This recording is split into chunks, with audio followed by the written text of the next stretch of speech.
اس کی سطح میری انگلیوں سے دور تھی اور میری انگلیاں اس حصار کو محسوس کر رہی تھی، اور میں جلد سے جلد وہاں سے دور نکل آئی تاکہ عرفان کے آنے سے پہلے میں اس کی حدود سے نکل جاؤں، کیونکہ پتہ نہیں وہ کمبخت کتنا کچھ جانتا ہے۔ میں اپنے خیال میں گم بھاگتی جا رہی تھی کہ ایک ابھرے ہوئے پتھر سے ٹھوکر لگی اور میں منہ کے بل گری۔ میرے ہاتھ سے مرتبان چھوٹ کر دور جا گرا اور گرتے ہی چھناکے سے ٹوٹ گیا، اور چھناکے کی آواز ہوتے ہی مجھے ہنسی آ گئی، اور میں بھی کتنی بے عقل تھی کہ اب تک جسے میں حصار سمجھ رہی تھی وہ انتہائی شفاف شیشے کا جار تھا جس میں نہایت نفاست سے اس مرتبان کو رکھ کر جوڑ دیا گیا تھا۔ جار کے ٹوٹتے ہی مرتبان باہر آ گیا اور اس مرتبان میں نسیم کی روح بند تھی، اور اب میں اسے آزاد کرا لوں گی۔ اس احساس نے میرے اندر خوشی بھر دی، اور خوشی کے ان دیکھے جذبات سے میرا دل دھڑک اٹھا، اور میں نے مرتبان کو دونوں ہاتھوں سے پکڑ لیا۔ مجھ پر شادی مرگ جیسی کفیت طاری تھی، اور میں نے کانپتی نظروں سے نسیم کے بے حس وجود کو دیکھا، اور لرزتے ہاتھوں سے اس کے ڈھکنے کو پکڑا، اور نسیم کو آزاد کرانے سے پہلے خود پر قابو پانے کی کوشش کرنے لگی۔ اور اچانک مجھے کسی کے دوڑتے قدموں کی آواز سنائی دی، اور قدموں کی دھمک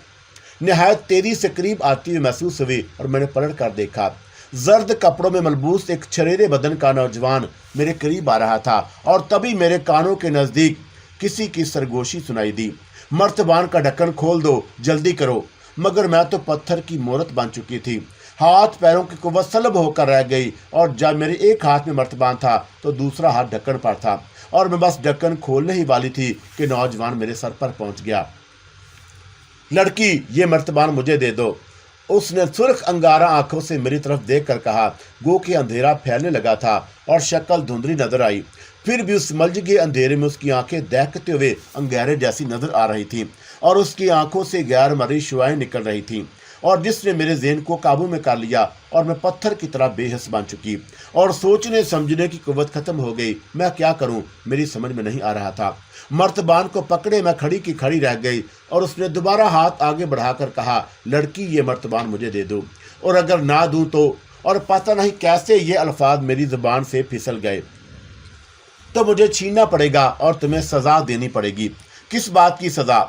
کیا اس بات کی کہ میں تمہیں ظلم کرنے سے نہ روکوں؟ کیا اس بات کی سزا کہ تمہیں کفر کرنے سے چھوٹ دے دوں؟ نہیں جناب، میں ایسا نہیں ہونے دوں گی، اور اگر تم مجھے روک سکتے ہو تو روک لو۔ اور لڑکی، تو اپنی حد سے آگے بڑھ رہی ہے، اگر میں چاہوں تو تجھے جلا کر بسم کر دوں اور خاک کر دوں، اور تجھے اگر اپنے شیطانی علم کی طاقت پر ناز ہے تو مجھے رحمان کی قوت پر اعتبار ہے، اور نمرود کو اس نے ایک معمولی مچھر سے سزا دلائی تھی۔ یقیناً تیری تباہی کے لیے مجھ جیسی کمزور لڑکی کا انتخاب ہوا ہے، اور تو مجھے کیا بسم کرے گا؟ میں خود تجھے ختم کر دوں گی، اور یہ مرتبان میرے حوالے کر دو۔ اس نے کھرکھراتی ہوئی آواز میں پھر حکم دیا، اور آواز میں ایسا تھا جس نے مجھے کچھ چونکا دیا۔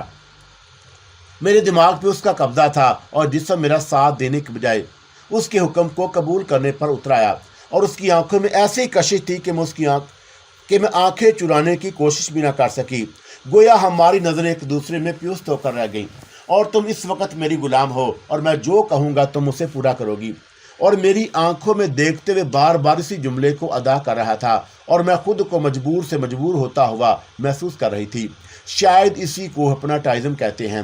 کیونکہ میں اس کی معمول بن چکی تھی۔